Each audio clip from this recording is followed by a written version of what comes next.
Nestor ja Koppel, majanduspodcast.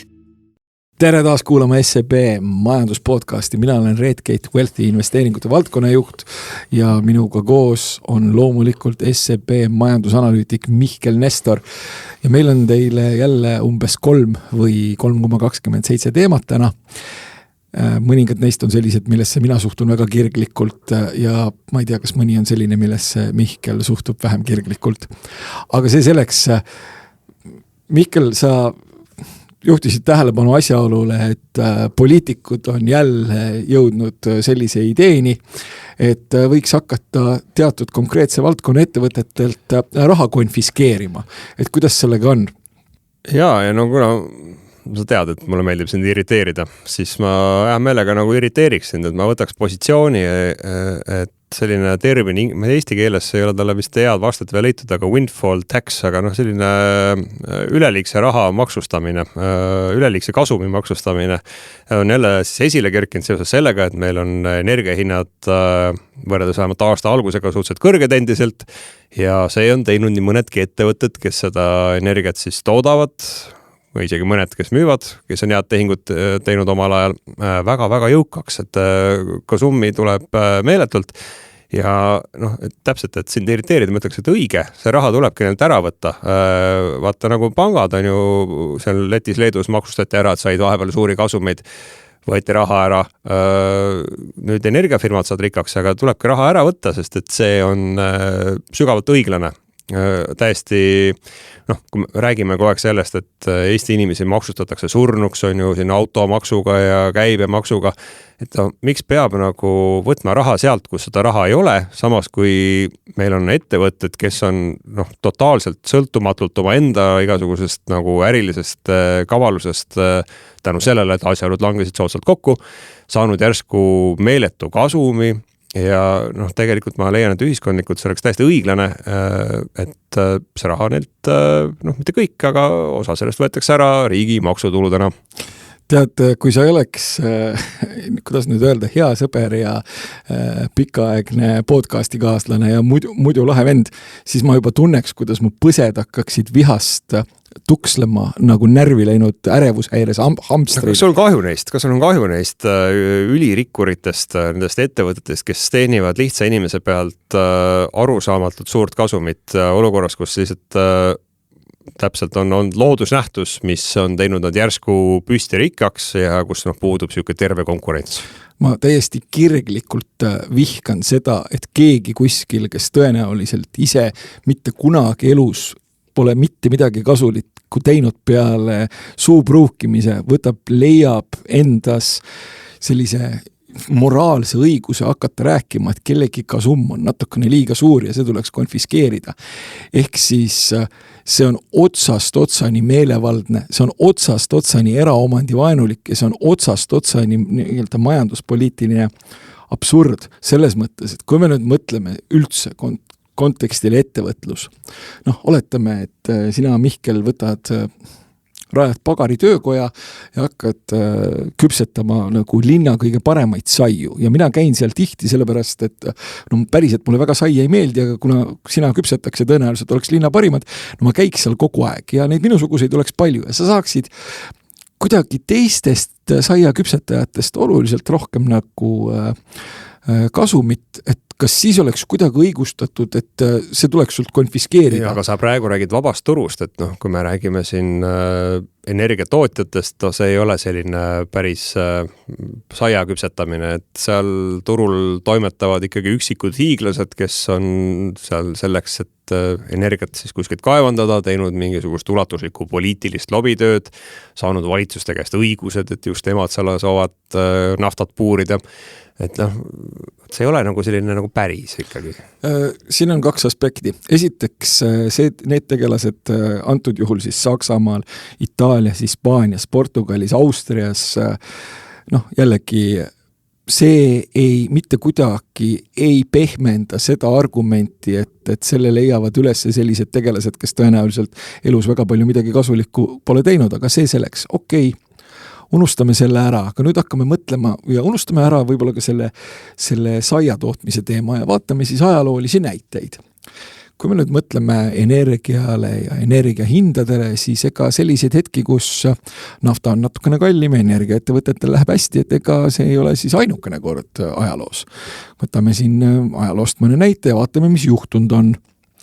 Täpselt samamoodi, mõnikümmend aastat tagasi, nafta hind oli kõrge, energiaettevõtetel läks hästi ja tuuletallajad ja muidusööjad leidsid, et nüüd asume seda kasummi konfiskeerima. No, mis oli resultaat?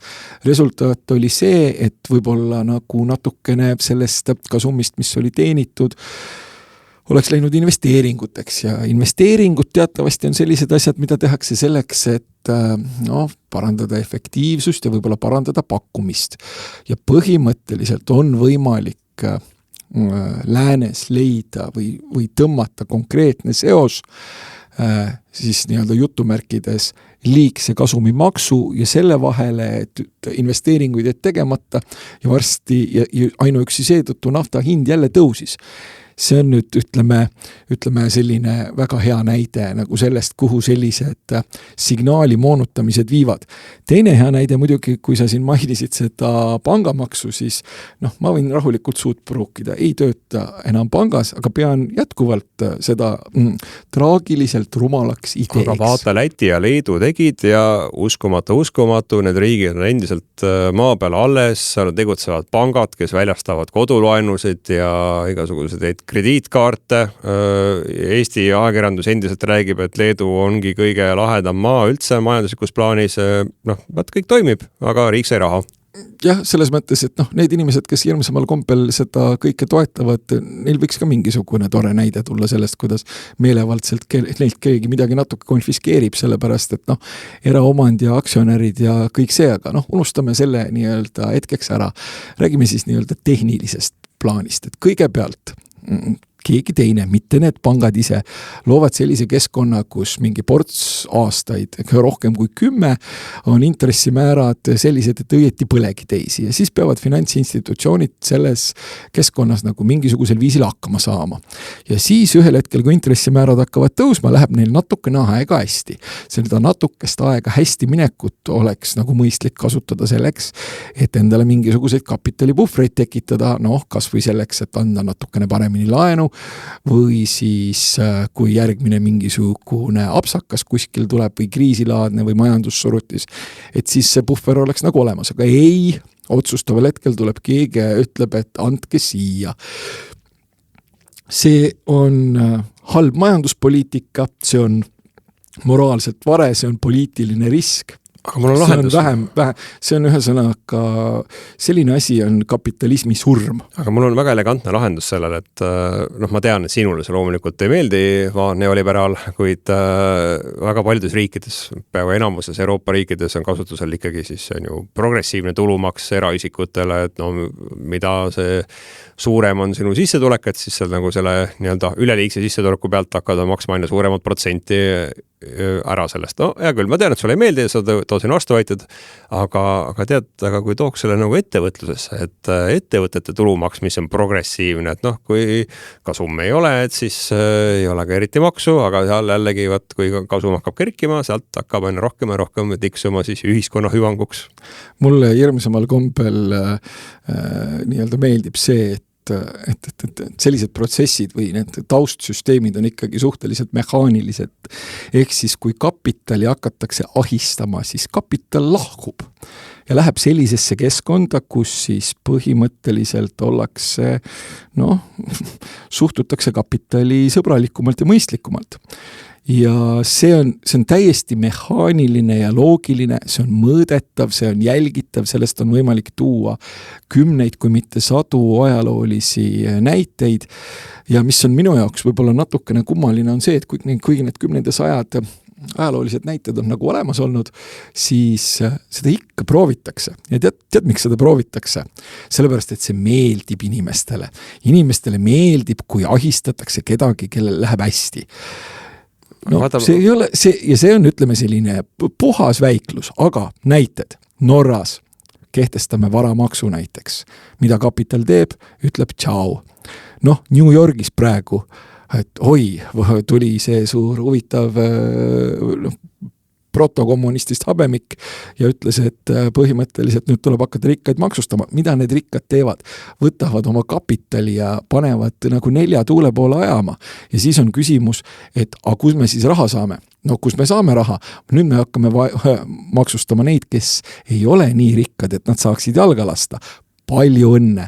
Great success. Jaa, aga äkki me see retoorika, vaata sageli, ma olen nõus sinuga, et see retoorika, kui need otsused tehakse, on selline suhteliselt ettevõtja vaenulik, aga ma ei taha nüüd seda teemat siin terve meie podcasti arutada, aga mul elegantne lahendus veel, et minust me võiks hakata iga aasta valima sellist nagu aasta kõige edukamat majandussektorit, võimegi anda seal mingisugune, ma ei tea, ilusa termina, ühiskonna alustala, et me iga aasta valime selle ühiskonna alustala välja.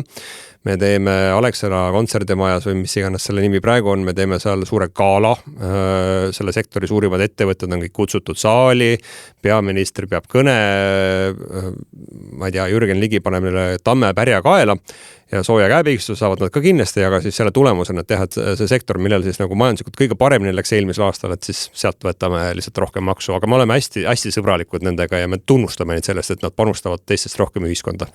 Jah, põhimõtteliselt see mõtteviis umbes selline ongi, aga nüüd ei pätta, sealt ongi, ma olen, siin on minu revolutsioon, ära nüüd pisenda seda, et vaata, kõik on nagu tahtnud hästi vihased olla nende peale kasumit teenivad, aga ma oleks väga-väga sõbralik, aga ma lihtsalt ikkagi tehniliselt teeks sama. Ja aga räägime võib-olla nendest ka, kellel läheb jube hästi, aga kellelt ilmselt väga seda kasummi ei õnnestu nii hästi ära konfiskeerida, et oled sa täheldanud, mis viimasel ajal on juhtunud kõigega, mis on mingisuguselgi viisil seotud mikrokiipide tootmisega? No ma ütleks, et jälle buumib, jah? Ta buumib päris korralikult ja buumib põhimõtteliselt niimoodi, et ei ole enam selline, ma ütleksin, mingisuguse hetkeni oli selline udu, et näidati PowerPointe ja räägiti mingisugusest nii-öelda konkreetsest või pigem mitte konkreetsest tulevikust. Nüüd on niimoodi, et raha liigub, ehitatakse andmekeskusi, põletatakse elektrit, kiipide järgi nõudlus hiiglaslik, ettevõtete päris suurte ja täiesti tõsiselt võetavate ettevõtete aktsiad lendavad nii-öelda 10-15% üles, kui mingisuguseid uudiseid tuleb ja meie lugupeetav Philadelphia Semiconductor Index on siin niimoodi mingisugune vist 60% plussis aasta algusest. Ja sellega see on ütleme selles mõttes huvitav, et see on nagu natukene selline labidate müümine kullapalavikus. Ja nüüd on siis jõutud sisuliselt sellise koha peale, kus siis see kuld ei olegi enam tähtis, vaid mõned labidamüüjad on juba tegelikult kallimad kui kullakaevandajad ise. Nii et see on muutunud, mina ütleksin selliseks toredaks liturgiaks ja religiooniks sellepärast, et nagu mitte keegi nagu väga ei küsi seda, et palju see ettevõtte, kes neid kiipe ostab, et palju ta teenima hakkab või kuhu see siis nii-öelda välja jõuab. Ilmselt sellised futuroloogid ja muidu erinevate trendide ekstrapoleerijad ütlevad, et see jõuab välja nii-öelda kunstliku teadvuseni või mis see oli, artificial general intelligence ja kõik võitlevad sellepärast, et olla essa. Aga igal juhul tsirkus on päris põnev. Tead, mul tuli meelde, et ma olen sellega kursis ja jällegi ütleks, et lihtrahvas kannatab, sest et üks päev oli vaja osta fotopoest kaamerasse endale suurem mälukaart ja siis fotopoe müüja väga asjatundlikult selgitas, et sellel põhjusel maksavad rohkem kui üks keskmine fotoaparaat, sest et mikrokiibid, et seal on nagu midagi on seal sees, mida siis kasutatakse mikrokiipide tootmises ja kuna nõudlus on niivõrd kõrge, siis seetõttu keegi tahab endal mälukaarti osta, siis seda on võimalik teha ainult nagu totaalselt ebamõistliku hinnaga. Aga kui sa selle investeerimisteema juba sisse tõid, et räägime ikka, minule meeldivad need kodukaamara looduslähedased asjad. Et meil oli siin ka hiljuti üle pika aja üks aktsiate avalik pakkumine. lihtrahvale ja see ei läinud nagu kuigi ootuspäraselt või noh, ma ei tea, kelle jaoks ootuspärane, aga vähemalt seda nagu, mis sooviti siis kokku raha kaasata, seda nagu kokku ei märgitud. Ja mina mõtlesin, et vaat, kus ajad on muutunud, et noh, siin mõned aastad tagasi ma mäletan, et me päris mitu podcasti osa rääkisime sellest, et kuidas lihtsalt whatever sa teed, kui sa teed Tallinna börsil IPO, siis märgitakse umbes 3 korda üle, lihtsalt sellepärast, et kõigile meeldib see investeerimine niivõrd palju, et noh, kas see on nüüd siis kuidagi seotud konkreetse sektoriga või see on ikkagi seotud laiemalt siis selle sentimendi muutusega, et inimesed kuidagi võib-olla mõtlevad rohkem, kuhu seda raha investeerida ja on võib-olla ettevaatlikud ja mind pani igatahes kuidagi arutlema endamisi. Võt, mulle tundub, andke mulle nüüd see võrdlus andeks, aga noh, kui sa oletame, et sul on õues on november, nii, sul on õues november, vihma sajab külje pealt, +-0 on ju, mõni sõidab muidugi jalgrattaga ka, mina enam siis ei taha, muidu tahan, siis ei taha, no tõeliselt paha, märg, kole, pime ja veel natukene aega läheb halvemaks ka.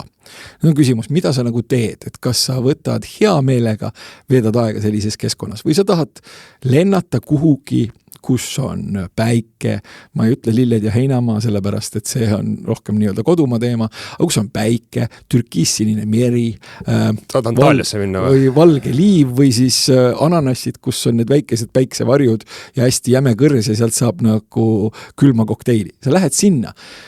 See viitab sellele, et meie majanduskeskkond on ikkagi üpris selline november ja kõik need, kellel on lennupileti raha, ehk siis võimekus panna seda raha mingisugustele muudele turgudele, enamuses panevad seda lihtsalt sinna ja kodumaises novembris, noh, kes see tahab osta kartulit, kui sa võid minna seal nii-öelda rannas osta endale mango. Kartul on väga hea asi. Mango on parem. Mul see mõte läheb alati lappama, et vahepeal tekkis tunne, et äkki võiks teha niisuguse nagu kuulaja mängu, kus nagu peaohinnaks on siis Tuusik Peeter Koppeliga Antaaliasse nädalasele puhkusele. Aga jätame selle mõtte veel seedima, et noh, selle kartuli ja mango võrdluse kohvat, Eestis on ka väga palju inimesi, kes kindlasti pole kunagi mangot proovinud, nad ei julge ka seda proovida, sest see on ikka siuke mingi kummaline asi kuskilt kaugelt tulnud, mingi töödeldud mingisuguste imelike termiidikaitsevahenditega, nemad on harjunud sööma iga lõuna kartuliputru ja nad tahavad ka nagu homme kartuliputru süüa, et mina just mõtleks, et see investor, kes siin paar aastat tagasi siin kõvasti nagu pummeldas ja kõikidest IPO-dest osa võttis, et no äkki ta on siuke nagu kartuli armastaja, et ta ei tahagi seda mangot proovida. Ma arvan, et mingi, mõtlen näiteks klassikaline toit kartulipuder viineritega, no ma ei tea, viinerid mangoga ei tundu nagu mingi best plan. No jah, aga kui sa nüüd jällegi mõtled nüüd sellele kohalikule investorile ja sellele hipodroomile, mis meil siin käis, kus otsustaval hetkel mingi suvaline mees ja koer ettevõte oli äkki börsil listitud ja küll jah, nimekirja kuskil väga-väga lõpus, aga noh, inimestel on sellest ka suhteliselt negatiivsed kogemused, sellepärast, et mees ja koer ettevõte ei pea olema börsil isegi mitte nii-öelda nimekirja lõpus. Ja see, et nad seal olid, põhimõtteliselt tähendas seda, et nad mitte kuskilt mujalt raha ei saanud. Ja kui need oleksid olnud head ideed, siis oleksid nad kuskilt mujalt raha ka saanud. Ehk siis ka see negatiivne kogemus hipodroome ajastust võib olla selline, mis ajab nagu võib-olla veidike kaugemale, et see on umbes samamoodi, et sa võib-olla läksid suure hooga mingisugusesse kohalikku spaasse ja siis avastasid, et basseinis ei olnud vett, kiluvõileival ei olnud kilu ja millegipärast oli inimesi hästi palju. Et nüüd sa ei taha sellesse kohalikku spaasse enam, sa ikka tahad sinna, kus on valge liiv, türkiissinine vesi ja päike. Kuule mäng, aga ma tahaks ühest investeerimist temast veel rääkida, mis nüüd ei lähtunud võib-olla sellest, et kuhu nüüd oma viimased 5000 eurot pista, vaid sellest, et ma nägin taaskord nagu grandioosset uudist kuskil, et Pärnumaale kavandatakse miljardi investeeringut, kus siis see oli vist vesiniku tehas, oli äkki see, mis nüüd ilmasõna plaanis. Aga mul tuli nagu déjà vu tunne, et ma nagu oleks nagu näinud varemgi, et Pärnumaale planeeritakse miljardi investeeringut, aga need kõik on kuidagi nagu visised nagu vaikne tuul kuhugi minema ja ma hakkasin mõtlema, et see Pärnumaa, see tegelikult, mis see on? See on üks soo, seal on igasugused turbarabad, seal on Kikepera raba, õudselt mingi lõputud väljad. et ma kardan, et vaata need välisinvestorid, nad võib-olla lähevadki nagu vaatama seda kohta, et kus on need tuulikud ja kus on see tühi raba, kus ma saan oma selle miljarditehase püsti panna ja nad jäävadki sinna, nad lähevad kaduma seal lihtsalt, kuhugi eksivad metsa ära ja keegi neid ei leia. Vaata, neil ei ole Eestis ei ole kedagi omakseid ka, kes teataks politseile ja Päästeametile, et neid otsitakse ja sinna nad jäänud on. Et mis see lihtsalt sinu nagu arvamus, et mis sa arvad, et kas me näeme siis nagu 5 aasta pärast Pärnumaal miljardi euro väärtuses välisinvesteeringut, mis püstitab sinna metsikult suure tehase? Mul on oma kahtlused ja minu kahtlused tulenevad sellest, et vesinik kui investeerimisteema on minu laualt ka kunagi läbi käinud. Mitte küll minu enda initsiatiivil, vaid minust dramaatiliselt targemate inimeste initsiatiivil ja siis ühel hetkel selgus, et see tõenäoliselt ikka vist ei paista olevat tulevik ja kui keegi tahab nii-öelda veenduda selles, siis üldiselt turg ikkagi kipub olema lõppkokkuvõttes, kuigi me siin just kiipidest rääkisime ja sellest, et võib-olla mõned teemad hinnatakse ühel hetkel üle, aga turg ikkagi nagu lõpuks kipub asju päris hästi hindama ja ühel hetkel see vesiniku teema hinnati nagu selliseks, mis nii-öelda vahetu tulevik ei ole, aga selles mõttes küll, et mulle tundub ka, et sinna piirkonda on räägitud mingisugustest investeeringutest, mis kohe-kohe tulevad ja on suured, aga kuidas nüüd öelda, eks ole ennegi nähtud mingisuguseid tegelasi, kellel on ilus ülikond, parfüümi ületoos, kallid kingad ja kohutavalt ilus PowerPoint ja siis nad käivad ringi ja kalastavad ja vaatavad, et äkki saavad omale mingisugusele ideele ka mingi natukene parema raha taha. Et Eestis seda ei leia. Ütleme nii, et usun siis, kui näen. Eestis ühe asja pean kindlasti ära mainima veel. Teemaväline, aga ka investeeringutega seotud. Üks ingelinvestor näiteks ütles lehele, et riik võiks inglitega kaasinvesteerida ja põhimõtteliselt teha seda siis niimoodi, et kui sellest investeeringust ikkagi nagu midagi kasu ka on, et siis riik võtab tootlust 6% ja ülejäänu jätab investoritele. Ja ütleme niimoodi, et siis mul tekkis küll selline tunne, et kogu minu varsti ligi 30-aastane karjäär, läbiloetud finantsraamatud, kõik need on olnud valed, sellepärast, et minu arusaam on olnud see, et kui keegi võtab riski ja sealt tekib nagu tootlus, et siis ta võiks saada nagu proportsionaalselt selle riskiga seda tootlust. Kas me jõuame nüüd sinna tagasi, et me hiljuti esinesime koosole üritusel, kus meil jällegi seal sündis totaalne innovatsioon, kus me jõudsime lõpuks järeldusena, et tegelikult Eesti riik võiks näiteks laenata turult paar miljardit ja siis anda selle raha Peeter Koppelile, kes siis omakorda investeeriks seda oluliselt kõrgema tootlusega ja me teeniksime Eesti riigile rasket raha sellega, et ma saadan mingid võistlused, meil on Eestis avaliku sektori innovatsioonivõistlused, ma sinna esitan selle kindlasti ära. Vaata, aga seal on üks väike vahe. See vahe on see, et vaata, mina tegin nalja, aga need inimesed rääkisid tõsiselt. Ja see jõuaks veel milleski muust ka rääkida, et see investeerimisteena lõpetuseks siis nagu võib-olla ainult soovitus siis igaks üks nagu, kui meil on pärnakatest kuulajaid, et siis kindlasti tehke võib-olla õhtul väike tiir seal nende soodeservades, et kui te näete seal suurte kohvritega, lipsudega inimesi, siis aidake neid, et see toetab Pärnumaa majandust. Ma tahtsin veel rääkida, on see, et sa oled täna kuidagi oma enesevalitsust kõigile mu püüetele vaatamata nagu väga hästi hoidnud, et irriteeriksin veel lõpuks selle teemaga, et ma lugesin, et prantslased on täna avaldamas suhteliselt nagu tugevat survet Euroopa Liidu siis ametkondadele, et reguleerida rohkem Temut ja Sheini. Ja see on nagu, ma arvan, selline lihtsalt üks näide sellest, et tundmusest, mida ma olen päris mitmes kohast tulnud, et nagu päris paljud ikka tahaks neid Hiina suuri kaubandustegelasi ahistama hakata, et pakuvad meile mingit oma odavat nodi, ei tea, mis selle keskolana jalajälg on, kvaliteet on nigel ja siin Euroopa tootjatele suured konkurendid, et kuidas need mõtted sulle tunduvad?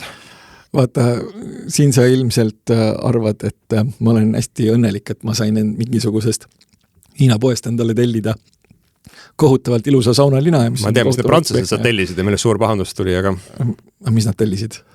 See ei kannata praegu eeterit, aga need, kes teavad, need teavad. Selge. Aga põhimõtteliselt siin on minu meelest see on selline kategooria, mille mina pealkirjastaksin sellise klassikalise hea pealkirjaga nagu major surprise. Ehk siis kui odavalt ja nii-öelda massiga, mastaapselt nii-öelda igasugust träni tootev riik on võimeline tollivabalt seda täiesti piiramatult paiskama kuhu iganes, siis ilmselgelt kohalikud tootjad võtavad ühel hetkel avastavad, et neil ei olegi mõtet midagi toota, sellepärast et nende Euroopast, katsu sa midagi toota, energia on kallis, regulatsioon on karm, rikkaks ei tohi saada ja siis tulevad veel mingisugused pakikesed ka kuskil Hiinast. Loomulikult sa hakkad oma valitsust lobistama ja ütlema, et kõik, mis sealt tuleb, on saatanast. Ja see, ütleme nüüd ausalt, et ükskõik kui palju ma ka igasugust nagu vabakaubandust ja kõike seda toetan, siis see ei ole aus konkurents, sellepärast, et minu arusaama kohaselt transpordikulusid Hiina riik ikkagi nagu päris kenasti doteerib. Ja kui nüüd jällegi päris ausalt vaadata nii Ali, kui vaadata Sheini, kui vaadata Temu, siis ei, seal on head kraami ka. Aga kui sa, ütleme, veedad seal 20 minutit, siis tõenäoliselt 3/4 sellest, mida sa seal näed, on ikkagi saast. Tead, kellele veel meeldiks internetikaubade majade reguleerimine ja üldse võib-olla interneti ostlemise vähenemine, ma arvan, et on Eesti supermarketid. Mul sattus üks päev nimelt pidin võrdlema, et kuidas siis võrdes aastaga 2019 on läinud erinevatel jaekaubanduse segmentidel. Ja mulle üllatuslikult üks nagu nigelamaid nende seas olid siis supermarketid, kus täna müüakse nagu koguse mõttes asju oluliselt vähem kui aastal 2019 seda tehti. Ja ma arvan, et nagu eestlased ilmselt vähem sööma ei ole hakanud, et mul kahjuks ei ole nagu nii täpsed andmeid, nagu võib-olla mõnel marketil endal on, aga mulle tundub, et see on suuresti tulnud siis selle arvelt, et hea küll, et kurki ja tomatit ja pakipiima me ostame ilmselt endiselt oma kodulähedasest suurest poest, kuid küll on muutunud see jah, et võib-olla Peeter, et kui ma ei tea, kas aastal 2019, aga enne seda, et kui sa käisid näiteks, oli kodus vaatasid, et kõik puhtad aluspüksid on otsas, et oleks vaja puhtad aluspükse, läksid sinna Prismasse, vaata, seal olid need Friends trussikud olid. Man ja Friends. Jah, vaat sa ostsid endale nagu 10 pakki neid, läksid veel saad kuskilt tehnika osakonnast ka mööda, vaatasid, et tegelikult see kõrvaklapid mul ka, juhe on katki, võtsid sealt veel mingid paar asja, siis ma kardan seda ja ma ei tea, kas ülikond ostsid Prismast, aga hea küll, et oletame, et sa ostsid, et täna sa seda kindlasti ei tee ja vaata, mis juhtus, kauplus pidi müüma ennast konkurendile, lahkub Eesti turult. Ja ma arvan, et vaata, kui me saaksime selle asja pidama, et sa neid uhkeid Calvin Kleini trussikud koegi telliksid internetist ja käiksid jälle, ostaksid neid vanu häid Friendsi omasid, mis sa poest leiad, et siis küll me selle Eesti majandusega käima saaksime. Kusjuures see on jah huvitav, et sa taandasid selle võib-olla supermarketitele, aga ma ikkagi ka aeg-ajalt vaatan, et Eesti jaekaupleja kuidagi hirmsamal kombel räägib sellest, kuidas internetikaubandus on saatanast ja kuidas nagu poes käimisest ja see, et mina sinna raha jätan, et see on justkui nagu jaekaubandusärimehe inimõigus. No minu meelest ei ole, sellepärast, et kui sa mainisid siin juba nii-öelda trussikut mängu tõid, siis tõepoolest mina oma teksad ja sokid ja trussikud tellin tõepoolest internetist.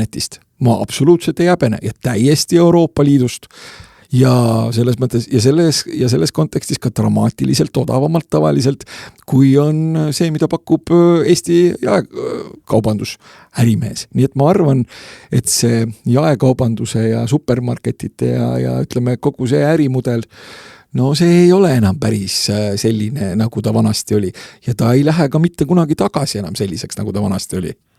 Jah, eks see peab jääma ilmselt see Eesti kaupmeestele nüüd välja mõelda, et kuidas olukorras, kus Euroopa Liit ei tee midagi, valitsus ei tee mitte midagi, et kuidas on neil võimalik nagu vaba turumajanduse tingimustes Peeter tagasi meelitada tegema oma olulisi ostuselusid nagu trussikud supermarketis.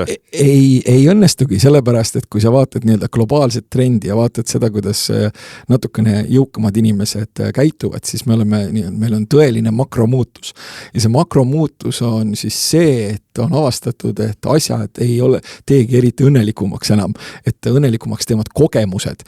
Ehk siis on juba öeldud, et me liigume nagu vähemalt luksustarbimises kogemusmajanduse suunas. Ja kõik, mis juhtub luksustarbimises, siis ühel hetkel juhtub ka tavalises tarbimises.